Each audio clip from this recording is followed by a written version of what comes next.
नमस्कार दोस्तों, देव education channel में आपका स्वागत है। आज इस वीडियो में पढ़ेंगे हम जीके के कुछ करंट अफेयर के क्वेश्चन जो परीक्षा में आने की संभावना रहती है।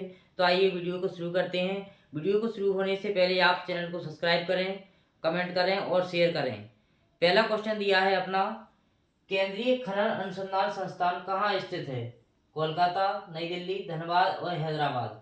तो हमें याद रखना है कि केंद्रीय खनन अनुसंधान संस्थान है वो अपना कहाँ है? धनबाद में है। अब एक बात हमें याद रखना है कि धनबाद है कहाँ, कौन से राज्य में है? जो धनबाद है वो है झारखंड में, यानी झारखंड जो झारखंड राज्य के धनबाद में केंद्रीय खनन अनुसंधान संस्थान स्थित है। अब इसके नई दिल्ली के बारे में कुछ फैक्ट याद रख लेते हैं हम। जैसे कि इसमें दिया है नई दिल्ली के बारे में, तो नई दिल्ली के बारे में क्या है? कृषि, मौसम, ट्रैक्टर, कृषि अनुसंधान केंद्र, मौसम अनुसंधान केंद्र, ट्रैक्टर अनुसंधान केंद्र, और एक बात इसमें और है, सड़क अनुसंधान केंद्र कहाँ है? नई दिल्ली में है। आप जैसे कहें कोलकाता में, कोलकाता में भी तो कोई अनुसंधान होगा, तो कोलकाता के बारे में हमें याद रखना है। कोलकाता में जूट अनुसंधान, कौन सा? जूट अनुसंधान और भारतीय पुरातत्व सर्वेक्षण, पुरातत्व सर्वेक्षण अनुसंधान। यानी इस प्रकार से हम एक क्वेश्चन के साथ साथ अदर क्वेश्चन भी करके चलना है। तो इसी प्रकार अपना अगला क्वेश्चन दिया है कि गोल गुम्बद या गोल गुम्बद भारत के किस राज्य में स्थित है? तो इसके बारे में हम याद रख लेते हैं कि ये क्या होता है। जो गोल गुम्बद है और गोल गुम्बद है, ये किसका मकबरा है? तो यह है मोहम्मद आदिल शाह का। इसका निर्माण कब हुआ है वो याद रखना है हमें। 1626 से 1656, यानी 1626 में इनका निर्माण आरंभ हुआ, लेकिन कंप्लीट कब हुआ था इस गुम्बद का? 1656 में हुआ था। इसके बारे में याद भी रखना है कि जो गोल गुम्बद है वो किस राज्य में स्थित है, वो तो हमने पढ़ा ही नहीं है। तो वो गोल गुम्बद या गोल गुम्बद किस राज्य में स्थित है? तो वो है अपना कर्नाटक में। कर्नाटक में। अब पहले हमें याद रखना है, कर्नाटक का जो पहले नाम था मैसूर, पुराना नाम क्या था कर्नाटक का? मैसूर। लेकिन जब उसका नया नाम बना मैसूर का, तो वो बना कर्नाटक, यानी 1973 के लगभग। तो इस प्रकार से हमें याद रखना है मोहम्मद आदिल शाह का ये मकबरा है। अब इसका निर्माण किसने किया था? आर्किटेक्ट कौन था? आर्किटेक्ट वो था याकूत। याकूत नाम का जो व्यक्ति था उसने इसको आर्किटेक्ट किया है। इस प्रकार से हमें याद रखना है कि जो गोल गुम्बद या गोल गुम्बद है वो कर्नाटक में है, यानी कि मैसूर कह सकते हैं। जो पुराना नाम है किसका है? मकबरा है मोहम्मद आदिल शाह का मकबरा है। इसका निर्माण कब हुआ, खत्म कब हुआ कंप्लीट बन के? तो 1626 में इसका निर्माण प्रारंभ हुआ था और 1656 में इसका निर्माण कंप्लीट हो चुका था। इस प्रकार से हमें याद रखना है। इसमें अगला क्वेश्चन दिया है अपना, भारत का सबसे कम जनसंख्या वाला राज्य कौन सा है? तो वो आपने सबने पढ़ा होगा कि सिक्किम है। अब सिक्किम के संबंधित हमें और भी तो बातें याद रखना पड़ेंगी। जैसे सिक्किम के बारे में है, इसमें क्या हुआ? संविधान संशोधन, संविधान संशोधन 35 1974 में जो सिक्किम है वो भारत का सहयोगी राज्य बना। कब बना? 1974 में 35 संशोधन हुआ संविधान में, तो जो अपना सिक्किम राज्य था वो सहयोगी राज्य बना। लेकिन संविधान संशोधन जब 36वां हुआ तो उसमें क्या किया उन्होंने? 1975 में एक पूर्ण राज्य बन गया था, यानी सिक्किम 1975 में ही पूर्ण राज्य बना भारत का। अब इसमें कहें कि जो सिक्किम है, सिक्किम सबसे छोटा है, लेकिन सबसे छोटे के अलावा इसमें 3 राज्य ऐसे हैं जो छोटे हैं भारत के। जैसे कहें कि फर्स्ट नंबर पर कौन है? सिक्किम, सिक्किम। दूसरे पर कौन है? मिजोरम। और तीसरे पर अरुणाचल प्रदेश। ये इसके छोटे का क्रम है अपना, कि सबसे छोटा सिक्किम, उससे छोटा मिजोरम, फिर अरुणाचल प्रदेश। इस प्रकार से कह सकते हैं हम कि मानिए जो सिक्किम है, सिक्किम का जो पूर्ण राज्य बना 1975 में, सहयोगी राज्य कब बना? 1974 में। अब ऐसा भी क्वेश्चन आ सकता है कि जो 1975 पूर्ण राज्य बना वो कौन सा संशोधन है? तो वो है अपना 36वां संशोधन। और क्रम इसका याद है, सिक्किम, मिजोरम और अरुणाचल प्रदेश। अब इसमें याद रखना है कि सिक्किम की जो राजधानी है, सिक्किम की कैपिटल यानी कि राजधानी वो क्या है, गंगटोक है। सिक्किम की राजधानी आपने सबने पढ़ा होगा कि गंगटोक है। अब अभी इसमें जो सीएम कौन है सिक्किम के, वो है प्रेम सिंह तमगा। आप कहें राज्यपाल कौन है इसके, राज्यपाल है इनके गंगा प्रसाद। कौन है, गंगा प्रसाद। अभी हमने ये 3 क्वेश्चन किए हैं, तो 3 क्वेश्चन के संबंधित हम देखेंगे इसमें कितने सारे क्वेश्चन बन सकते हैं। जैसे इसमें लिखा है केंद्रीय खनन अनुसंधान संस्थान कहाँ स्थित है, तो वो अपना धनबाद में है। धनबाद किस राज्य में है, झारखंड में है। कोलकाता में कौन सा अनुसंधान है, जूट अनुसंधान, भारतीय पुरातत्व सर्वेक्षण अनुसंधान।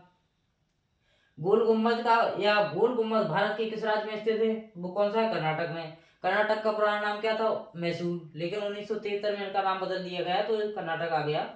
आप कह सकते हैं कि गोल गुम्बद किसका मकबरा था, तो वो था मोहम्मद आदिल शाह का था। किसने बनाया था, याकूत नाम के आर्किटेक्ट ने।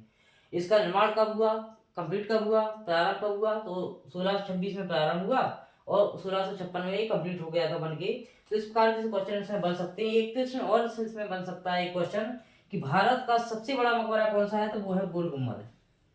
भारत का सबसे कम जनसंख्या वाला राज्य सिक्किम। सिक्किम की राजधानी कहाँ है, इसके मुख्यमंत्री कौन है, ग्रामीण का कौन सा है, कौन सा संविधान संशोधन है, 1974 में सहयोगी राज्य बना, 1975 में पूर्ण राज्य बना। तो इस प्रकार से हमें एक क्वेश्चन के साथ साथ कई क्वेश्चन करके चलना है। ऑब्जेक्टिव का मतलब ये नहीं होता कि सर एक ही क्वेश्चन पढ़े हैं उसके आंसर को हम याद कर लें, तो ये इसका सही आंसर नहीं होगा और आगे की हमारी प्रिपरेशन भी नहीं हो पाएगी। अगला क्वेश्चन अपना चौथा दिया है, केंद्रीय सड़क अनुसंधान केंद्र कहाँ स्थित है। तो हमें याद रखना है केंद्रीय सड़क अनुसंधान केंद्र कहाँ स्थित है, वो है अपना कहाँ, दिल्ली में है। जैसे कि हमने पढ़ा था। अब दिल्ली में क्या क्या है, कृषि अनुसंधान, मौसम, ट्रैक्टर अनुसंधान, ये सारे अनुसंधान कहाँ पर है, दिल्ली में है। लेकिन में हैदराबाद में भी तो कोई अनुसंधान होगा, कोई सा होगा। हैदराबाद में कौन सा है, हैदराबाद में कोशिका एवं आणविक अनुसंधान केंद्र, ये कहाँ है, ये है अपना हैदराबाद में। अब कोलकाता में क्या है, कोलकाता में कोई अनुसंधान होगा, जूट अनुसंधान, जो अभी यार क्वेश्चन में देखा था हमने, कौन सा, जूट अनुसंधान, भारतीय पुरातत्व सर्वेक्षण अनुसंधान, ये भी कहाँ है, कोलकाता में है। इस प्रकार से हमें क्वेश्चन करते जाना है, एक क्वेश्चन के साथ साथ अदर क्वेश्चन भी करके जाना है। इसी अगला दिया है अपना, किस शहर को भारत का इलेक्ट्रॉनिक शहर कहा जाता है, तो आपने पढ़ा होगा वो उसको बेंगलुरु को कहा जाता है। आप इसमें कह सकते हैं इनके बारे में थोड़ी बहुत जानकारी हमें होना चाहिए कि जैसे कौन सा शहर कहाँ पर स्थित है। तो नासिक कहाँ है, महाराष्ट्र में, औरंगाबाद महाराष्ट्र में, गुरुग्राम हरियाणा में, जिसको पहले गुड़गांव के नाम से भी जाना जाता था। किसके नाम से, गुड़गांव के नाम से, लेकिन उसका नाम बदल दिया गया तो गुरुग्राम रख दिया गया है। अब बेंगलुरु को क्या कहते हैं, भारत का इलेक्ट्रॉनिक शहर भी कहते हैं, भारत का इलेक्ट्रॉनिक राजधानी भी, या सिलिकॉन वैली ऑफ इंडिया के नाम से भी बेंगलुरु को जाना जाता है। किसके नाम से भी, सिलिकॉन वैली ऑफ इंडिया। यानी कि हम कह सकते हैं कि सिलिकॉन वैली ऑफ इंडिया किसे कहते हैं, किसको, किस शहर को कहते हैं, बेंगलुरु को। इलेक्ट्रॉनिक शहर भी किसे कहते हैं, बेंगलुरु को, जो कहाँ की राजधानी है, कर्नाटक की क्या है, कैपिटल है। इस प्रकार से हमें याद रखना है। अगला क्वेश्चन दिया है अपना, संसार का सबसे बड़ा पुल कौन सा है। आप सबने पढ़ा होगा कि रेपलिसिया, कई किताबों में दिया रहता है तो आपने पढ़ा ही होगा, लेकिन इसके बारे में थोड़ी बहुत हमें अदर जानकारी भी होना जरूरी है ना। ये कितना बड़ा होता है, इसका वजन होता है 7 से 10 केजी। इसका इतना बड़ा पुल होता है कि इसका वजन 7 से 10 किलो तक होता है और इसको 5 से 7 दिन तक खिलने का समय रहता है। यानी ये क्या होता है, 5 से 7 दिन तक खिला रहता है। कौन सा? रेपलेसिया का पौधा, फूल। तो और एक मिनट, कहाँ पाया जाता है ये? जैसे इंडोनेशिया के जंगलों में, फिलीपींस, मलेशिया, यानी कि कह सकते हैं कि इंडोनेशिया, फिलीपींस और मलेशिया जैसे के घने जंगलों में ये रेपलेसिया का पौधा पाया, सॉरी, फूल पाया जाता है, जिसका वजन 7 से 10 किलोग्राम होता है। लेकिन इसकी एक विशिष्ट पहचान है कि दूसरे देशों में इसको अलग नाम से जाना जाता है, क्योंकि ये इसकी खुशबू, इसकी बदबू होती है सड़े मांस की तरह की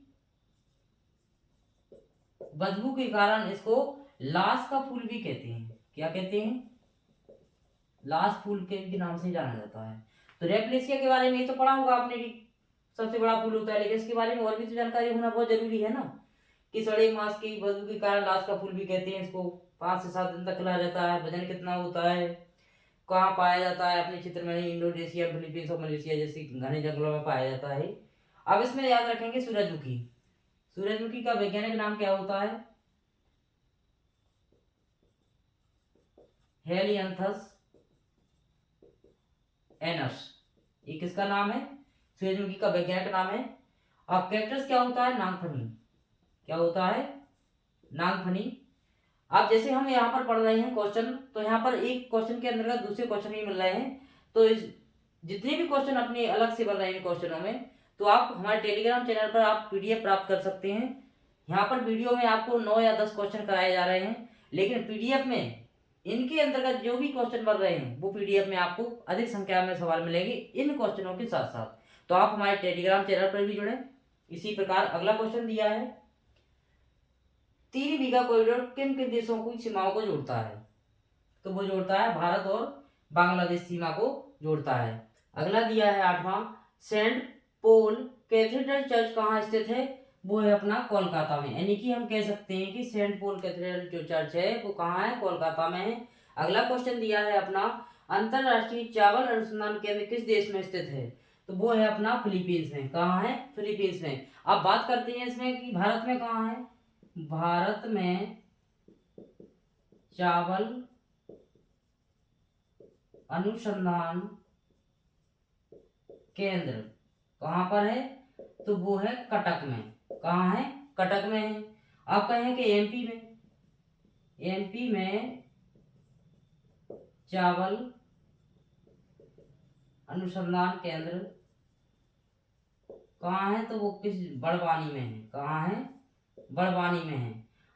तो इस प्रकार से हमें याद रखना है, फलों को कृत्रिम रूप से पकाने के लिए किस गैस का उपयोग किया जाता है? तो आपने पढ़ा भी होगा, एसिटिलीन का प्रयोग किया जाता है फलों को कृत्रिम रूप से पकाने के लिए। यानी कि जो प्राकृतिक रूप से नहीं पकते हैं तो उनको बाहरी जो गैस दी जाती है इनको, तो फल पककर जो पककर तैयार हो जाते हैं, बाहरी गैस दी जाती है तो फल पककर तैयार हो जाते हैं। एसिटिलीन का प्रयोग किया जाता है गैस वेल्डिंग में और फलों को पकाने के लिए। अब मीथेन, मीथेन का सूत्र क्या है? CH4, जिसको क्या कहते हैं? Moore's gas. मॉर्स गैस के नाम से भी मीथेन गैस को जाना जाता है। अब ब्यूटेन, ब्यूटेन कहाँ रहती है? ब्यूटेन रहती है सिगरेट लाइटर में। क्या रहती है? सिगरेट लाइटर में रहती है। और जो हम घर पर एलपीजी गैस यूज करते हैं उसमें कौन सी रहती है? Propane plus butane. यानी कि जो हम घर पर गैस यूज करते हैं उसमें प्रोपेन और ब्यूटेन का मिश्रण होता है। और जो सिगरेट लाइटर में कौन सी गैस रहती है? ब्यूटेन रहती है। मीथेन को क्या बोलते हैं? मॉर्स गैस के नाम से भी जाना जाता है। और एसिटिलीन का यूज हम गैस वेल्डिंग में और फलों को पकाने के लिए भी किया जाता है। इन क्वेश्चनों की पीडीएफ प्राप्त करने के लिए आप हमारे Dev education and news telegram channel पर जुड़ें और क्वेश्चनों की पीडीएफ प्राप्त करें।